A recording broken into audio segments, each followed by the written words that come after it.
శుక్లాంబరధరం విష్ణుం శశివర్ణం చతుర్భుజం ప్రసన్నవదనం ధ్యాయేత్ సర్వవిఘ్నోపశాంతయేత్. వ్యాసాయ విష్ణురూపాయ వ్యాసరూపాయ విష్ణవే నమో వై బ్రహ్మనిధయే వాసిష్ఠాయ నమో నమః. విమలపటి కమలకుటి పుస్తకరుద్రాక్షసస్తహస్తపుటి కామాక్షి పక్ష్మలాక్షి. చాలా తేలికగా జీవితంలో తరించి లక్ష్మీ కటాక్షాన్ని కల్పించగలిగినటువంటి పూజలన్నీ కూడా శ్రావణ మాసంలోనే నడుస్తాయి. మీరు ఒక విషయం బాగా గమనించాలి. శివ పూజ లక్ష్మి యొక్క అనుగ్రహమునకు కారణము. పరాశర భట్టర్లు శ్రీగుణరత్న కోశం చేస్తూ ఒక మాట అంటారు. శ్రియశ్రీహి తవ చ హృద్యాం భగవతీం శ్రియం త్వయోపృచ్ఛైః వయమిహ ప్రణామః శ్రుతరాం దృశౌతే భూయాస్తాం సుఖతరలతారే శ్రవణతః పునః హర్షోత్కర్షాః స్ఫుటతు భుజయోః కంచుకశతం అంటారు. లక్ష్మీదేవి యొక్క వైభవం చెప్తుంటేట విష్ణువు పొంగిపోతాట. అబ్బా, మా ఆవిడ గొప్పతనం ఇలా ఉంటుందని ఇలా ఇలా పొంగిపోతే ఇలా ఇలా గుండెలు పెరిగిపోయి ఆయన కట్టుకున్నటువంటి 100 కవచాలు పిట్లిపోయి కింద పడిపోయాక చూసుకుంటాట. ఓహో, మా ఆవిడ్ని పొగిడితే ఇంత పొంగిపోయానా అనుకుంటాట. లక్ష్మీదేవి యొక్క వైభవం చెప్పేటప్పటికి నీలమేఘశ్యాముడు కదూ పర్జన్య పావనో నలహ. పర్జన్యుడు విష్ణు స్వరూపం. ఎంత సంతోషపడిపోయాడో, ఎక్కడి నుంచో గబగబా వచ్చి ప్రాంగణం అంతా చుట్టి కురిపించేస్తున్నాడు. కాబట్టి అది కూడా ఈశ్వర కృపే, విష్ణువు యొక్క అనుగ్రహం కలిగింది అనడానికి ఇదే తార్కాణం. కాబట్టి ఆషాదశమి నాడు పరమశివలింగానికి చందనోదకంతో అభిషేకం చెయ్యడం లక్ష్మీదేవి యొక్క అనుగ్రహానికి కారణం. మీరు ఎప్పుడైనా ఒక విషయం జ్ఞాపకం పెట్టుకోండి. అపారమైనటువంటి లక్ష్మీ కటాక్షమునకు హేతువైనదేది అంటే శివార్చన. అసలు లక్ష్మీదేవి యొక్క స్థానం ఏది? బిల్వ నిలయాం అని కదా చెప్తాం. బిల్వమునందు ఆవిడ ఉంటుంది. బిల్వము అంటే మారేడు దళం. మారేడు దళంలో ఉంటుంది. మారేడు దళంలో ఆవిడుంది. ఆవిడ మారేడు దళంలోంచి మన ఇంట్లోకి రావాలంటే ఏమవ్వాలి? అది శివలింగం మీద పడాలి. మారేడు దళం ఇలా పట్టుకున్నాను అనుకోండి, లక్ష్మి మారేడు దళంలోనే ఉంటుంది. మారేడు దళం శివలింగం మీద పడింది అనుకోండి, ఈనెలు శివలింగానికి జరిగితే లక్ష్మీ కటాక్షం, బోర్లా పడితే సరస్వతీ కటాక్షం. జ్ఞానం వస్తుంది బోర్లా పడితే, తిరగబడి ఈనెలు తగిలితే లక్ష్మీ కటాక్షం. అందుకే బిల్వ నిలయాం, అది శివ పూజ చేత లక్ష్మీ కటాక్షం వస్తుంది. అందుకే మీరు చూడండి, శివ పూజ చేసేటటువంటి వారు మహదైశ్వర్యవంతులై ఉంటుంటారు. కారణాల్లో ఒకటి ఎందుచేత అంటే శివ పూజ విపరీతమైనటువంటి ఐశ్వర్యానికి కారణం. క్రమంగా శివభక్తిలో కుదురుకుని నియమంగా శివాభిషేకం చేయడం అలవాటైందనుకోండి, వాడి ఐశ్వర్యానికి అసలు ఏ విధమైనటువంటి హద్దు ఉండదు. అసలు ఐశ్వర్యం అన్న మాటకు అర్థం ఏంటో తెలుసా? తృప్తిని మించిన ఐశ్వర్యం లేదు. ఎంత ఉన్నా ఏదో లేదన్నవాడు దరిద్రుడేగా. ఏమీ లేకపోయినా నాకేం లేదన్నవాడు ఐశ్వర్యవంతుడేగా. కాబట్టి నా దృష్టిలో పరమైశ్వర్యవంతుడు ఎవరు అంటే గొప్ప తృప్తి కలిగిన వాడు. అంటే నేను కాదా ఆ మాట అన్నాం. శంకర భగవత్పాదులు అన్నారు ఆ మాట. కౌపీనవంత కలు భాగ్యవంత అన్నారు. గోచీ పెట్టుకున్న వాడి కన్నా ఐశ్వర్యవంతుడు లోకంలో ఎవడు అన్నారు. ఎందుకని అంటే అన్నీ వదిలేసిన వాడు సర్వసంగ పరిత్యాగి నాకేం కావాలని చెప్పి అంతటా బ్రహ్మాన్ని చూసి పొంగిపోతూ ఓ గోచీ పెట్టుకు తిరుగుతుంటాడు. రమణ మహర్షిలా యోగరతో వా భోగరతో వా సంగరతో వా సంగవిహీన యస్య బ్రహ్మణి రమతే చిత్తం నందతి నందతి నందత్యేవ. అన్నీ ఉన్నా నాకేదో లేదని ఏడిచేవాడు దరిద్రుడు. ఏమీ లేకపోయినా గోచీ పెట్టుకుని నాకేం లేదని అంతటా బ్రహ్మాన్ని చూసి పొంగిపోయేవాడు ఐశ్వర్యవంతుడు. అది ఇవ్వగలిగిన వాడు పరమశివుడు. కాబట్టి ఆషాదశమి ఇంకసలు ఆ మాట అన్వయం చేయడం సాధ్యం కాదు. అంత పెద్ద ఎత్తున అనుగ్రహించగలదు. కాబట్టి ఆ రోజు మరిచిపోకుండా ఆషాదశమి నాడు పరమశివుడికి చందనోదకంతో అభిషేకం చెయ్యడాన్ని మర్చిపోవద్దు. బాహ్యంలో పరమశివుడికి ఉదకంతో అభిషేకం చేస్తే ఒక ఫలితం ఉంటుంది. ఏమిటా ఫలితం అంటే కొడుకులు వృద్ధిలోకి వస్తారు, వంశం నిలబడుతుంది. వంశం అంతరించిపోవడం అన్నది ఉండదు. చందనోదకంతో నియమంగా అభిషేకం చేసేటటువంటి వాళ్ళ వంశం ఆచంద్రతారార్కం వర్ధిల్లుతుంది. 2 కొడుకులు వృద్ధిలోకి వస్తారు సంతోషంగా. ఆషాదశమి నాడు చేసేటటువంటి అభిషేకం, అందున ప్రత్యేకించి చందనోదకంతో చేసే అభిషేకం పరమశివలింగాన్ని చందనంతో అలంకారం చేయడం చాలా విశేషమైనటువంటి ఈశ్వర కృపకి పాత్రులు కావడానికి కారణములవుతాయి. కాబట్టి శ్రావణమాస శుక్లపక్షంలో వచ్చేటటువంటి ఆషాదశమి తిథిని అందరూ కూడా సక్రమంగా వినియోగం చేసుకుని ఆయన యొక్క అనుగ్రహాన్ని పరిపూర్ణంగా పొంది అన్ని విధాల జీవితంలో వృద్ధిలోకి రావడానికి దాన్ని హేతువుగా మలుచుకోగలిగినటువంటి ప్రజ్ఞని అంకురింప చేసుకోగలగాలి. ఇక శ్రావణ పౌర్ణమి, శ్రావణ పౌర్ణమికి జంఝాల పౌర్ణమి అని, రాఖీ పండగ అని, రక్షాబంధనమని, ఉపాకర్మ ప్రారంభమయ్యే రోజని అనేకమైనటువంటి విశేషాలు. శ్రావణ పౌర్ణమి వచ్చింది అంటే శ్రావణ పౌర్ణమికి జంఝాల పౌర్ణమి అని పేరు. జంధ్యము అన్న మాటకు అర్థం యజ్ఞోపవీతం. లోకంలో ఎప్పుడైనా ఏదైనా ఒక మంగళప్రదమైనటువంటి వస్తువు ఉందనుకోండి, ఆ వస్తువుకి ఆ శుభప్రదత్వం, ఆ మంగళప్రదత్వం ఎలా వచ్చింది అంటే దానికి ఏదో ఒక కారణం ఉంటుంది. ఆ కారణం చేత అలా మంగళప్రదత్వం వచ్చింది అని చెప్తాం. ఏదో మంగళసూత్రంలో శతమానాలు ఉన్నాయనుకోండి, శతమానాలలో అంత గొప్పతనం ఎలా వచ్చింది అన్నారనుకోండి, అందులో ఎంత బంగారం వెయ్యాలో కూడా శాస్త్రం చెప్పింది. ఎంత బంగారం ఉంటే శతమానములు అమ్మవారి యొక్క ఆవాహనతో అంత గొప్పగా ఉంటాయో శాస్త్రం చెప్పింది. కాబట్టి ప్రతిదానికి మంగళప్రదత్వానికి ఓ కారణం ఉంటుంది. యజ్ఞోపవీతం, యజ్ఞోపవీతం అంటే జంధ్యం. జంధ్యం వేసుకుంటాం, అది వేసుకున్నాడు అంటే యజ్ఞం చెయ్యడానికి అధికారమును పొంది ఉన్నాడు అని గుర్తు.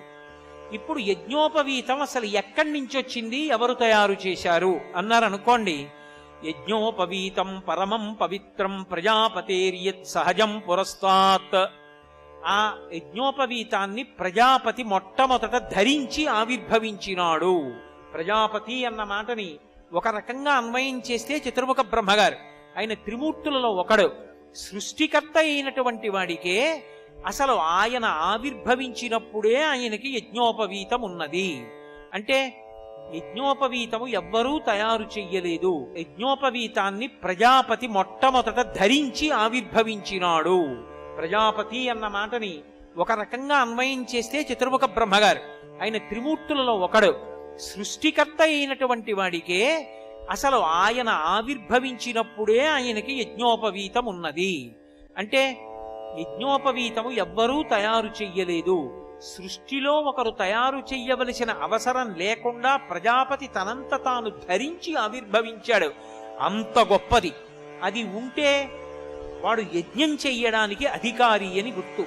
వాడు యజ్ఞం చేస్తే ఏమొస్తుంది లోకానికి అంటే భాగవతంలో చెప్తారు, మఖము చేయ వజ్రి మది సంతసించును, వజ్రి సంతసింప వానకురియు, వానకురిసి గసవు వసుమతిపై పెరగు, గసవు మేసి ధేను గణము బ్రతుకు అంటారు. యజ్ఞం చేశారనుకోండి, దేవతలు ప్రీతి పొందుతారు.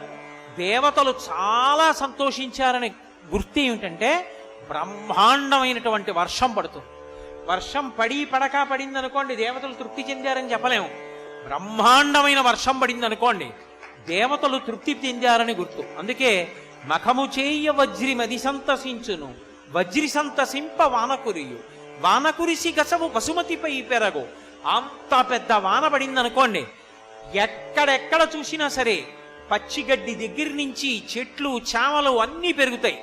అవన్నీ పెరిగితే 4 పాదములు కలిగినటువంటి ఆవులు, దూడలు, ఎద్దుల దగ్గర నుంచి మనుష్యులు అందరూ కూడా లోకము సస్యశ్యామలమై సంతోషంగా ఉంటారు. ఇంతటికీ కారణం ఏంటంటే యజ్ఞము. యజ్ఞము చెయ్యడానికి అధికారము దేని వల్ల వస్తుంది అంటే యజ్ఞోపవీతము వల్ల వస్తుంది. అటువంటి యజ్ఞోపవీతము మలినము కాకూడదు, అటువంటి యజ్ఞోపవీతము పెరిగిపోకూడదు. అంటే దానిలో ఉండేటటువంటి పోగులు తెగి ఉండకూడదు. ఆ యజ్ఞోపవీతం మలినం పట్టి ఉండకూడదు. యజ్ఞోపవీతాన్ని తనంత తాను శ్రద్ధ పట్టి మార్చినా మార్చకపోయినా శ్రావణ పౌర్ణమి నాడు మాత్రం తప్పకుండా యజ్ఞోపవీతం మారుస్తారు. యజ్ఞోపవీతం మార్చాడు అంటే అర్థం ఏమిటో తెలుసా? రోజూ చేసేటటువంటి గాయత్రి కన్నా కూడా ఎక్కువ గాయత్రి జపం చేస్తారు ఆ రోజున. ఎందుచేత శ్రావణ పౌర్ణమి నాడు యజ్ఞోపవీతాలు మార్చడం అన్నది పెట్టారో తెలుసా? శ్రావణ మాసంలో వర్షం కురిసి తీరాలి. శ్రావణ భాద్రపద మాసాల్లో వర్షం కానీ కురవకపోతే ఇక ఆ సంవత్సరమంతా తినడానికి తిండి గింజలుండవు.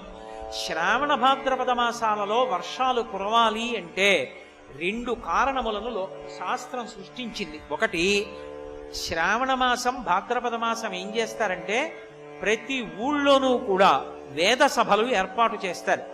వేద పండితులందరూ బయలుదేరి వస్తారు. వచ్చి ఆ వేద సభలో పాల్గొని వాళ్ళు వేదం చదువుతారు. వేద గానం ఎక్కడ వినపడుతుందో అక్కడ దేవతలందరూ సంతోషిస్తారు. వేదం అర్థమక్కర్లేదు, వింటే చాలు. ఆ స్వరంతో వేదమంత్రాలు వినపడితే దేవతలు సంతోషించి వర్షాలు కురిపిస్తారు. ఎలాగో వచ్చారు కాబట్టి వాళ్ళు ఏం చేస్తారు, అలా వెళ్ళిపోతూ వెళ్ళిపోతూ అందరిళ్ళకి వస్తారు. వస్తే వాళ్ళు వచ్చారని తలుపేసుకోకూడదు. వాళ్ళు వచ్చి కూర్చుని ఉత్తినే వెళ్ళిపోరు. ఒక్క పన్నం చదువుతామమ్మా అంటారు. సరే చదవండి అంటే ఓ పన్నమో ఓ పనసో చదువుతారు. చదివి ఆశీర్వచనం చేసి పెడతారు. బ్రాహ్మణులు ఊరూరా తిరిగి వేదాన్ని చదువుతారు. వేద సభలు జరుగుతాయి. దానివల్ల వర్షం. శ్రావణ పౌర్ణమి నాడు ఉపాకర్మ వేదాధ్యయనం ప్రారంభం చేస్తారు. శ్రావణ పౌర్ణమి నాడే యజ్ఞోపవీతాన్ని మార్చి నూతన యజ్ఞోపవీత ధారణ చేసేటప్పుడు గాయత్రీ మంత్రాన్ని 3 రెట్లు చేస్తారు. కనీసంలో కనీసం రోజు 11 మాటలు చేసేవాడు కూడా 33 మాటలు చెయ్యాలి ఆ రోజున. ఎందుకనంటే ముందు యజ్ఞోపవీతం కొత్తది వేసుకుంటారు, వేసుకున్నప్పుడు చెయ్యాలి. తీసేసి మళ్ళీ పాత యజ్ఞోపవీతాన్ని విడిచిపెట్టేసిన తర్వాత చెయ్యాలి. మళ్ళీ సంధ్యావందనంలో చెయ్యాలి. కాబట్టి రోజు 11 మాటలు చేసేవాడు కూడా 33 మాటలు చేస్తాడు. 3 పూట్ల 1000 మాటలు చేసేవాడు 9000 చేస్తాడు. అంత శ్రద్ధతో చేస్తారు శ్రావణ పౌర్ణమి నాడు. గాయత్రీ మంత్రం విశేషంగా జపం చేయబడుతుంది కాబట్టి గాయత్రి గానము చేసినంత మాత్రం చేత రక్షించేటటువంటి శక్తి కలిగిన మంత్రం. ఆ గాయత్రీ మంత్రం శ్రావణ పౌర్ణమి నాడు విశేషంగా జపం చేయబడినటువంటి కారణము చేత అందరూ కూడా ఆ మంత్రాధిష్టాన దేవత అయినటువంటి గాయత్రీదేవి యొక్క అనుగ్రహంతో అన్ని రకములైనటువంటి ఐశ్వర్యాలని పొంది సకల సంపత్తుల చేత, సౌభాగ్యము చేత, ఆయురారోగ్య ఐశ్వర్యముల చేత ఆనందప్రదమైనటువంటి జీవితాన్ని గడపడానికి కావలసినటువంటి పరమేశ్వర సంబంధమైనటువంటి అనుగ్రహ సంబంధమైన విభూతులను పొందుతారు. శ్రావణ మాసంలో వచ్చేటటువంటి మరొక అద్భుతమైనటువంటి తిథి కృష్ణపక్షంలో వచ్చేటటువంటి అష్టమి, కృష్ణాష్టమి అంటాం. కృష్ణాష్టమి శ్రీకృష్ణ పరమాత్మ అవతార స్వీకారం చేసినటువంటి రోజు. అది శ్రావణ మాసంలో వస్తుంది. ఎందుకు శ్రావణ మాసంలో వచ్చినటువంటి అష్టమి నాటి అర్ధరాత్రి పుట్టాలి? ఏం అలా పుట్టకపోతే ఇంకోలా పుడితే కృష్ణాష్టమి కాదా? కృష్ణుడు ఎప్పుడు పుట్టినా కృష్ణాష్టమేగా. మరి కృష్ణుడు అలా ఎందుకు పుట్టాడు అంటే మీరు అందులో ఉండేటటువంటి తత్వాన్ని జాగ్రత్తగా అర్థం చేసుకోవాలి. మనకి ఒక రోజు అంటే పగలు రాత్రి కలిపితే ఒక రోజు. పగటి పూట సూర్యభగవానుడు ఉంటాడు, అన్నీ కనపడతాయి. రాత్రి వేళ సూర్యకాంతి ఉండదు, చీకట్లో ఇంకేం కనపడదు. అది అర్ధరాత్రి అయిందనుకోండి అసలు కనపడదు. మనకి ఒక రోజు అయితే రాత్రి పగలు కలిపితే ఒక రోజు. పితృదేవతలకి ఒక నెల అయితే ఒక రోజు. శుక్లపక్షం అంతా పగలు, కృష్ణపక్షం అంతా రాత్రి. కృష్ణపక్షం అంతా రాత్రి అయితే 8వ తిథి అయినటువంటి అష్టమి అర్ధరాత్రి. అంటే పితృదేవతలకు అర్ధరాత్రి. మనకి కృష్ణ భగవానుడు అర్ధరాత్రి పుట్టాడు కాబట్టి మనకి రాత్రి. మనుష్యులకు రాత్రి, పితృదేవతలకు రాత్రి. దేవతలకు ఉత్తరాయణం పగలు, దక్షిణాయనం రాత్రి. మళ్ళీ దక్షిణాయనంలో అర్ధరాత్రి పుట్టాడు శ్రావణ మాసంలో. శ్రావణ మాసం మిగిలిన మాసాల కన్నా కూడా చీకటిగా ఉంటుంది. ఎందుచేత అంటే నల్లటి మబ్బులు కిందకు వచ్చేస్తాయి. కిందకొచ్చిన కారణంగా వసంత ఋతువులో సాయంకాలం 7 గంటలకి ఏ వాతావరణం ఉంటుందో శ్రావణ మాసంలో సాయంకాలం 5 గంటలకు ఆ వాతావరణం ఉంటుంది. శ్రావణ మాసం మిగిలిన మాసాల కన్నా కూడా చీకటిగా ఉంటుంది. ఎందుచేత అంటే నల్లటి మబ్బులు కిందకు వచ్చేస్తాయి. కిందకొచ్చిన కారణంగా వసంత ఋతువులో సాయంకాలం 7 గంటలకి ఏ వాతావరణం ఉంటుందో శ్రావణ మాసంలో సాయంకాలం 5 గంటలకు ఆ వాతావరణం ఉంటుంది. చీకటి పడిపోయినట్టుగా ఉంటుంది. అందున శ్రావణ మాసం అష్టమి నాటి అర్ధరాత్రి కటిక చీకటిగా ఉంటుంది. కాబట్టి దేవతలకు రాత్రి, పితృదేవతలకు రాత్రి, మనుష్యులకు రాత్రి. ఇంతమందికి రాత్రి కావాలంటే అది శ్రావణ మాసపు కృష్ణపక్ష అష్టమి కావాలి. అంతటి అర్ధరాత్రి వేళ కృష్ణుడు పుట్టాడు. ఎందుకని? ఆయన నల్లటి మబ్బులో ఉంటాడు, అదో చీకటి. అందుకే ఆయనకి కృష్ణ అని పేరు. కృష్ణ అంటే నలుపు అని ఒక అర్థం. కృష్ణపక్షము అంటలా నల్లని పక్షం అని, కాబట్టి నల్లనివాడు, పైగా నిజంగా కూడా నల్లనివాడు. ఇన్ని నలుపులు కలిసి వచ్చాయి. ఏమిటి నలుపులన్నీ? ఉన్న చీకటి సాలకి ఈ నలుపు కూడా ఎందుకు కొత్తగా మనకి అంటే కాదు, ఆ నలుపులో ఒక మెరుపు ఉంది. ఏమిటా మెరుపు? జ్ఞాన జ్యోతి. భగవద్గీత, గీతాచార్యుడు కృష్ణం వందే జగద్గురు. జగదాచార్యుడై మనం తరించడానికి కావలసినటువంటి జ్ఞాన జ్యోతిని మనకు అందించడానికి అర్ధరాత్రి వేళ వచ్చాడు. చీకటి బాగా ఉన్నప్పుడే భయం ఎక్కువ ఉంటుంది. ఆ భయాన్ని పోగొట్టేది దీపం. జ్ఞానము కలిగితే ఇంకా సంసార భయం లేదు, ఇక పునరావృత్తి భయం లేదు. అటువంటి సంసార భయాన్ని పోగొట్టగలిగినటువంటి జగద్గురువుగా కృష్ణ పరమాత్మ ఉచ్చారణడానికి సంకేతమే శ్రావణ మాసపు అష్టమి నాటి అర్ధరాత్రి ఆవిర్భవించాడు. అందుకే పోతన గారు కృష్ణ పరమాత్మ యొక్క ఆవిర్భావ ఘట్టాన్ని చెప్తూ, జలధరదేహు నాజాను చతుర్బాహు సరసీరు హక్షు విశాల వక్షు జారుగదా శంఖ చక్ర పద్మ విలాసు కంఠ కౌస్తుభమణి కంతిభాను కమనీయ కటిసూత్ర కంకణ కేయూర శ్రీవత్సలంచనంచిత విహారు మరుకుండల ప్రభాయుత కుంతలలాటు వైఢూర్య మణిగణ వరకిరీటు బాలు పూర్ణేందు రుచిజాలు భక్త లోకపాలు సుగుణాలవాలు కృపావిశాలు చూచి తిలకించి పులకించి చోద్యమంది ఉబ్బి చెలరేగి వసుదేవుడు ఉత్సహించే అన్నారు. అది పరిపూర్ణావతారం. కారాగారంలో పుట్టి మహానుభావుడు పుట్టుకతోనే పీతాంబరం ధరించి చతుర్భుజుడై శంఖచక్ర గదా పద్మములతో ప్రకాశిస్తూ దర్శనమిచ్చాడు. లోకంలో బిడ్డడు పుడితే తల్లిదండ్రులు సంతోషిస్తారు. దేవకీ వసుదేవులు ఆయనకి నమస్కారం చేసి స్తోత్రం చేశారు. అంతటి మహానుభావుడు. లోకంలో జ్ఞాన జ్యోతిని వెలిగించినవాడు. ప్రస్థానత్రయమని మనకి మోక్షం ఇవ్వగలిగినటువంటి విద్య చెప్పగలిగినటువంటివి 3: భగవద్గీత, ఉపనిషత్తులు, బ్రహ్మసూత్రాలు. అందులో ప్రస్థానత్రయంలో ఒకటైనటువంటి భగవద్గీతని కురుక్షేత్ర సంగ్రామంలో అర్జునుడికి ప్రదానం చేశాడు. ఆ భగవద్గీత ఇప్పటికీ కూడా లోకమంతటి చేత ఆరాధింపబడి చదవబడి మోక్షమునకు కారణమవుతోంది. అందుకే శంకర భగవత్పాదులు భగవద్గీత కించిదధీత గంగాజలలవ కణికాపీత సకృదపేన మురారి సమర్చ క్రియతే తస్య యమేన నచర్చ అంటారు. భక్తితో రోజు ఒక్క భగవద్గీత శ్లోకాన్ని చదువుకుంటే చాలు, ఇక యమధర్మరాజు గారితో చర్చ లేదు. మధ్యలో ఆయనతో ఎందుకు చర్చా వేదిక నాకు అంటే, ఆయనతో చర్చ అంటే ఆయన వచ్చి పాశాలు వేసి లాగడం, నేను రానండం ఉండవు. ఆయన కనపడడు, ఆయన లాగడు. అంటే దాని అర్థం విష్ణు పార్షదులో శివ పార్షదులో వచ్చి తీసుకెడతారు. భగవద్గీత చదువుకున్నటువంటి వాడికి అంతటి వైభవం కలుగుతుంది. అందుకే భగవద్గీత అంతా చెప్పి కృష్ణుడు అడిగాడు అర్జునుణ్ణి, భగవద్గీత అంతా చెప్పాను కదా నీకేమర్థమైంది అన్నాడు. నష్టో మోహ స్మృతిర్లబ్ధ అన్నాడు అర్జునుడు. నా అజ్ఞానం పోయింది, నాకు ఏది జ్ఞాపకం రావాలో అది జ్ఞాపకానికి వచ్చింది అన్నాడు. ఎవరికైనా సరే భగవద్గీత ప్రస్థానం చేయిస్తుంది, భగవంతుని వైపుకి నడిపిస్తుంది. అంత గొప్ప భగవద్గీతని మనకి జగదాచార్యుడై అందించాడు. లోకంలో ఎక్కడైనా భగవంతుడు పాశములు విప్పేస్తాడు, కట్లు విప్పుతాడు. శ్రీకృష్ణ పరమాత్మ గొప్పతనం ఏమిటంటే కట్లు వేశాడు. ఎవరికి? ఆఖరికి ప్రతిరోజు సాయంకాలం పశువుల్ని కట్టుకొయ్యలకి దగ్గరికి తీసుకెళ్లి కట్లు వేస్తూ ఉండేవాడు. ఏమైనా కర్మ. లీలాశుకుడు పరవశించిపోయాడు. శ్రీకృష్ణ కర్ణామృతంలో అన్నాడు, గోధూళిధూసరిత కోమల గోపవేషం గోపాల బాలక శతైరనుగమ్యమానం సాయం తనే ప్రతిగృహం పశుబంధనార్థం గచ్చంతమచ్యుత శిశుం ప్రణతోస్మి నిత్యం అన్నాడు. రోజు నమస్కరిస్తా. ఎవరికో తెలుసా? గోధూళిధూ సరిత కోమల గోపవేషం. ఆవుల మంద వెనక నడుస్తున్నప్పుడు ఆవుల యొక్క డెక్కల నుంచి పైకి రేగినటువంటి ధూళి చేత అలంకృతుడైనటువంటి చిన్ని కృష్ణుడు అలా వెళ్ళిపోతూ ఉంటే ఆ ఇళ్లలో ఉన్నటువంటి గోపకాంతలు విడిపోతున్నాడు మళ్ళీ కనపడడం చెప్పి, కృష్ణ కృష్ణ మా ఇంట్లో ఈ ఎద్దుని ఆవుని కట్టలేకపోతున్నాను, చాలా బలంగా ఉన్నాయి, లాగేస్తున్నాయి, నువ్వు కొంచెం కట్టవా అంటే చిన్ని కృష్ణుడు దాన్ని పరుపు పట్టుకుని, ఎందుకు వినవు వాళ్ళ మాట, రా అని ఆ చిన్ని కృష్ణుడు దాన్ని బలవంతంగా లాగుతుంటే డొక్కలు అక్కలించుకుపోయి ఉరప్పంజరం కనపడుతుంటే చెమట బిందువులతో తడిసినటువంటి కృష్ణుడు ఆవుల్ని లాక్కొచ్చి గుంజలకి కడుతున్నాడు. నీలాశుకుడు అన్నాడు, అందరి పాశములు విప్పే కృష్ణ, నువ్వు ఆవులకు పాశములు కడుతున్నావు, గోపాల బాలక స్థితికి దిగజారిపోయావు.